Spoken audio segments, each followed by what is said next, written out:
That one-to-one session the other day did not go well for him.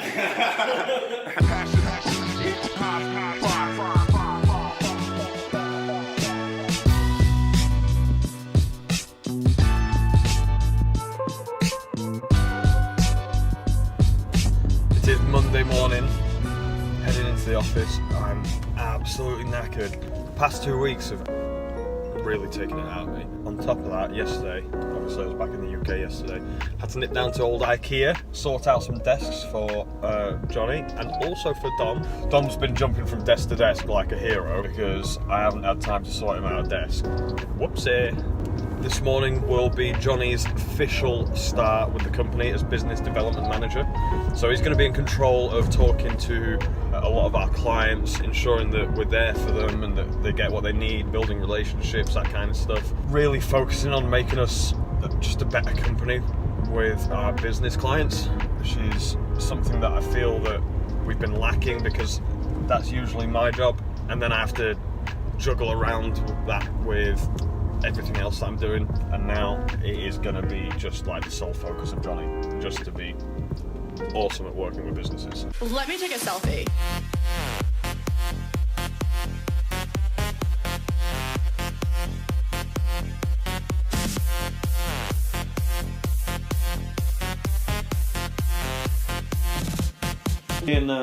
Me and Johnny are going to have a quick meeting. First official meeting. One. Been emailing clients, he's been learning the ropes, and now we're going to talk about the big picture. We are going to be working on the larger picture of the role, not just sending a few emails to existing clients and strategizing and whatnot. That's the plan. So that's what we're going to do now. And Gatsby's not going to distract anything.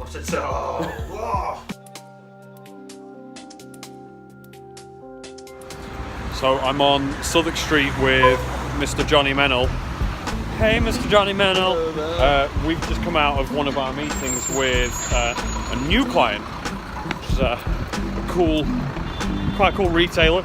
I'm not going to tell you who it is until it's actually on their store. But went very, very well, very positive. And now, since we've done the hard stuff, we're going to go get some food. A Scotch egg meal box with, let's focus in on this, is that one spinach Scotch egg and one pork Scotch? Exactly that. It is indeed. You ask yourself, is it delicious? Well, I couldn't tell you, I've not tried it yet because I'm filming. The spinach and onion. Spinach and onion. I'm gonna come around here so that you get Borough Market, not horrible background. What we good? Tremendous. Scotch tails. You're down here. Eat some. Me mate Scott. Scotch eggs. Have you met him? I thought it'd be really interesting to find out from Johnny how he felt our meeting with the mystery client went. I think it went roughly how I expected it to. Do you think it was handled in the way that you would expect a company to handle a meeting like that? Obviously, they're quite a large retailer. They're a large retailer, but I think they're quite modern in the way they work. So I kind of expected something similar, maybe even a little bit more relaxed than I thought it was going to be.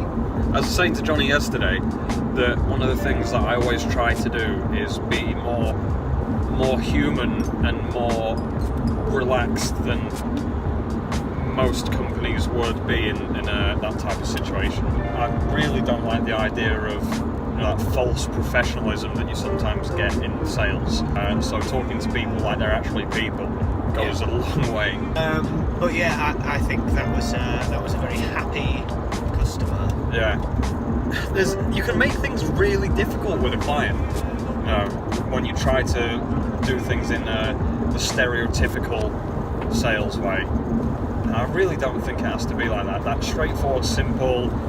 At the end of the day, we're talking to a person, not the business. Apparently, you want to kick me. Yeah.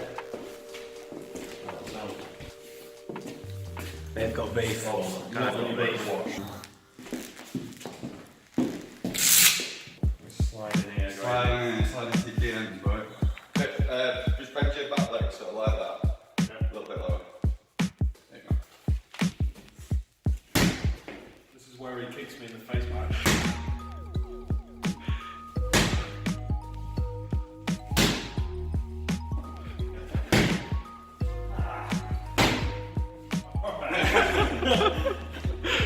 That one-to-one session the other day did not go well for him.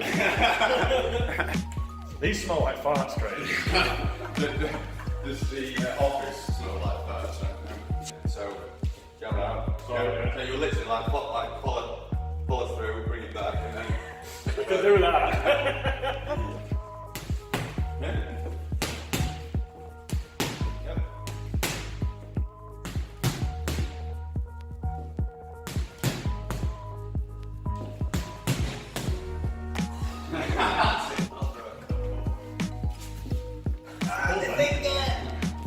That is not coming off, dude. Is that the new one? There we go. Is that the Great Frog one? Precious!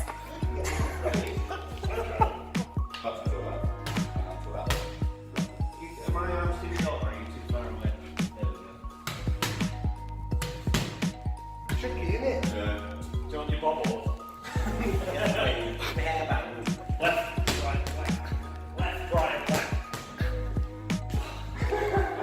So the big question about like your training and everything else then is who's got the stronger punch, me or Johnny? Says you, hey Ryan. Because really it was me. There you go. What, my first? Yeah, my first.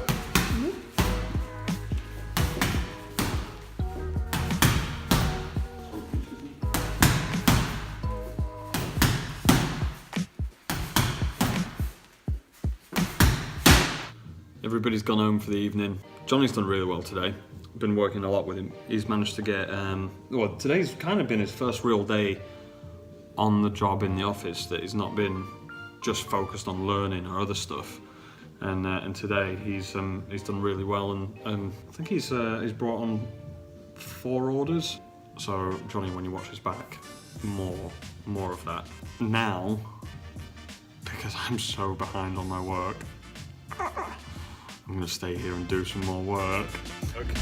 It's coming up to 10:30. Not too late, but I am getting a bit hungry, so I'm going to go home and grab some food. I've just heard an advert on the radio in my car on an 80s radio station for Toys R Us. One thing that I get asked a lot about is marketing, and people seem to struggle with it. Toys R Us, in their advert, are advertising their closing down sale. You know, they're going under, and this has been a long time coming. And I think the reason is they haven't marketed themselves in the right way. When I was a kid, Toys R Us was amazing. It was the place to go. You know, you saw it on TV, you wanted those toys. There was something that was exciting about going there. And from what I've seen of the business over the past 15, 20 years, nothing exciting about it anymore. And it doesn't talk to the kids in the same way that it talked to my generation. To kind of get into the right place and in front of the right people, to get in front of the market, think about where the market is. They're not going to, kids and parents of, well, maybe the parents of kids, but kids in particular, who are the target audience, they're not going to be listening to radio at 10:30 at night on an 80s radio station. No, get them just after school. Get them on social media. Target them that way. And give them value. What's going to add value to kids? And same for your clients. What's going to add value? Where are your clients? And what's going to add value to them? Toys R Us, why haven't they been putting on after school toy parties, getting kids to come down and review different toys, test them out, give them a spin? No, charge a membership for it. There's none of that. Get them excited through social media and tell them about it. Get them interacting with other kids. Where's your market? What are they looking at? And what's valuable to them that ties in with you? That's it. That is how hard marketing is. It has to be no more complicated than that. And if you can really put yourself in the shoes of your market and run through where you might be, how you interact on those platforms, and what type of thing might add value to you, You're going to do well when it comes to marketing. I had a little sit down with Grady and we were discussing a few things really. Some of the marketing stuff in terms of what the plans are for, well, all brands really, and Grady's been putting a few things in place to get things ready. But then we also had a chat about building a personal brand and how powerful it's been.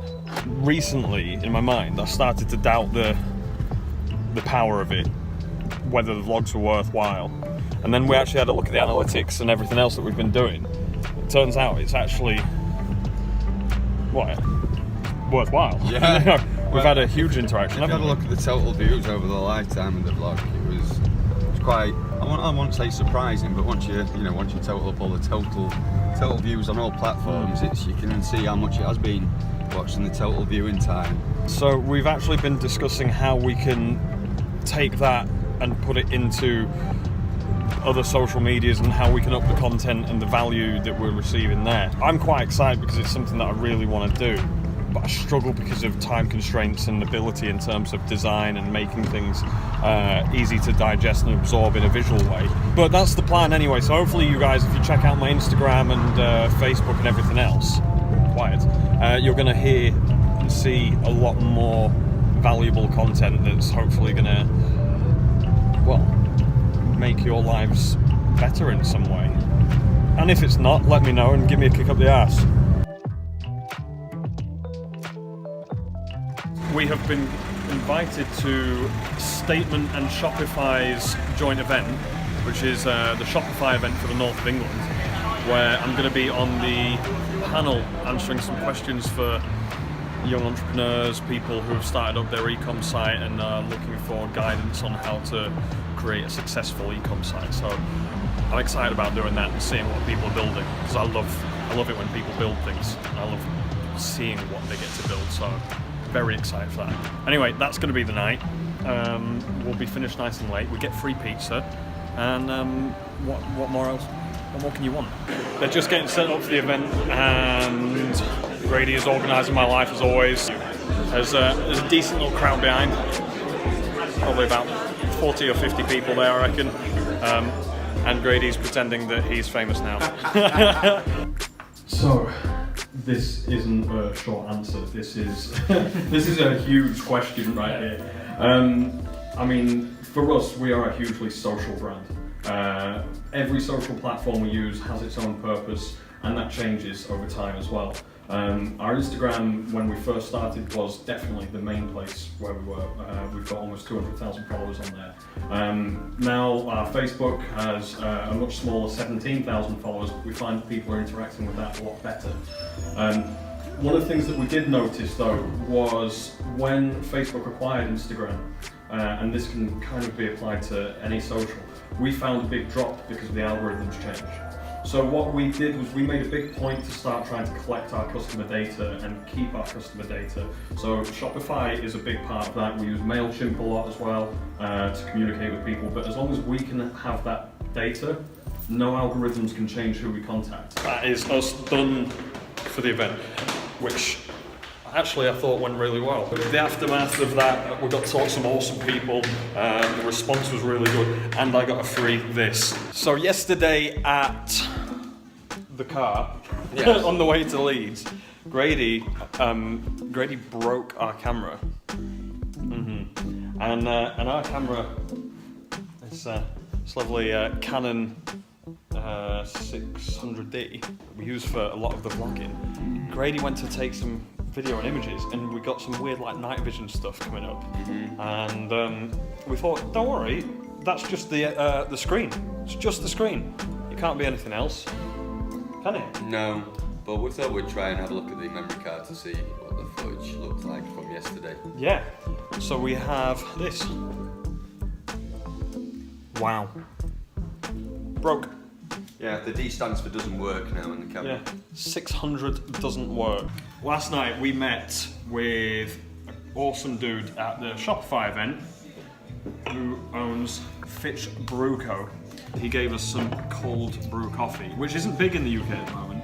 It's pretty small in the UK. There's only about 5 brands, I think he was saying. So we thought we would try it and see what we think, basically. There's 3 glasses here, Grady. There are 3 glasses. Oh, that smell. I'll try a little bit. Thank you, Fitch. Fitch, I said that in a really sarcastic way. Yeah, you did. Thank you. I didn't mean it sarcastically. Thank you for it. Do you know what? I expected that to be sweet. Do you guys like coffee? Do you want to know more about coffee? Do you want to see me drink coffee and talk about coffee? Coffee. Caffeine! Overall result, very fresh, unsweetened, tastes like coffee. It's got the tanginess of a cold brew. Really like it. Love what the guys at Fitch said yesterday at the Shopify event. It was a really cool brand, so check them out, drink their stuff, buy their stuff. Awesome. Link Somewhere below. You'll love it.